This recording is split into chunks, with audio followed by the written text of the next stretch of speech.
इसी में हम ये बात समझाना चाह रहे हैं कि यदि हम हनुमान जी के भजन को करेंगे, हनुमान जी की चरण शरण को पकड़ेंगे, तो हमें राम जी को नहीं पकड़ना पड़ेगा, स्वतः ही राम जी प्राप्त हो जाएंगे। बोलो सीताराम। इसलिए तुम्हारे भजन राम जी को पावे। इस पे तीसरी बात सुनो। बुआ जी अकेली आए घर में, तो हम लोग क्या कहेंगे? बुआ जी और रुक लो, 10 दिन 5 दिन बुआ रह लेंगी, मौसी जी बुआ जी और 20 दिन रुक लेंगी, 1 महीना रुक लेंगी। बाद में वो कहाँ जाएंगी? अपने घर। बोलो हाँ या ना? जाएंगी कि नहीं? लेकिन फूफाई जी को ले आए, फूफा को ही लेवा लाए, मौसिया को ही ले आए, तो फिर बुआ यदि कहेंगी कि हमें जाना है, तो हम लोग क्या कहेंगे? फूफा कहाँ जाओगी? फूफा तो यही है, मौसिया तो यही है, कहाँ जाओगी? इधर ही रहो। जैसे दीपावली पे कुछ लोग हमें मिलते, गुरुजी हम किसकी पूजा करें? लक्ष्मी जी की दीपावली को पूजा करें, तो हम कह देते भैया लक्ष्मी जी की तो करो, पर साथ में नारायण की करो। लक्ष्मी जी आ जाएंगी तो हो सकता बाद में वो नारायण के पास चली जाएं, पर यदि नारायण आ जाएंगे तो लक्ष्मी जी कहीं नहीं जाएंगे।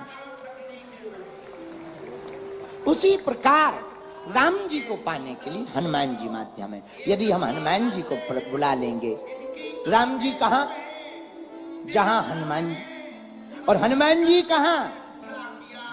जहां क्यों? राम द्वारे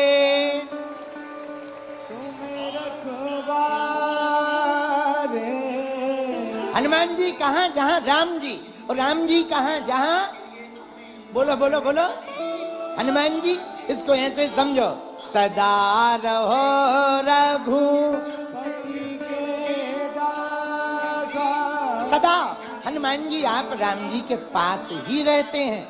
इसीलिए मेरे पागलों, इन 3 दिन की कथा में एक बात तो हम दावे के साथ कह सकते, यदि तुम हनुमान जी के चरण पकड़ लोगे तो राम जी को बुलाने की आवश्यकता नहीं है, राम जी से मिलाने का काम हनुमान जी का हो जाएगा। इसीलिए गोस्वामी जी ने हमें लगता लिखा है क्या? हाँ तो मेरे भजन राम जी को पावे। गाइए।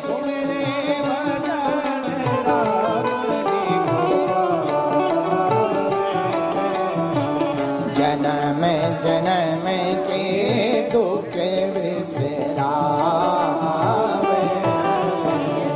जन्म जन्म के दुख बिसरावे। अब ये दूसरी बात है, जन्म जन्म के दुख बिसरावे। बिसरावे के 2 अर्थ, एक होता विस्मरण होना, एक होता हरण होना।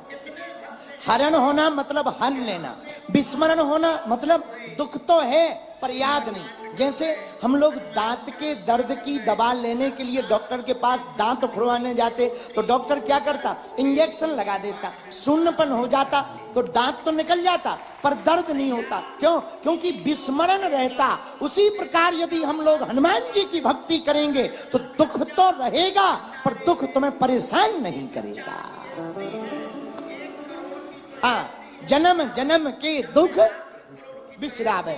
दुख रहेगा तो पर तुम्हें परेशान नहीं करेगा। जैसे कई बार हम लोग, जैसे ऐसे समझो, एक और उदाहरण है आंखों का। आंखों के ऊपर पलक है, कोई भी चीज बंद करनी है तो बटन दबाना पड़ता, सेंसर की तरफ हाथ हिलाना पड़ता, AI का जमाना है, बोलना पड़ता, तब जाकर के दरवाजा बंद होता, बटन बंद होता, पंखा बंद होता या लाइट बंद। लेकिन आंखों की जो पलक है वो बिना बटन दबाए बंद होती। तुम ऐसी उंगली नजदीक ले जाओ, अपने आप बंद हो, जरा करके देखो।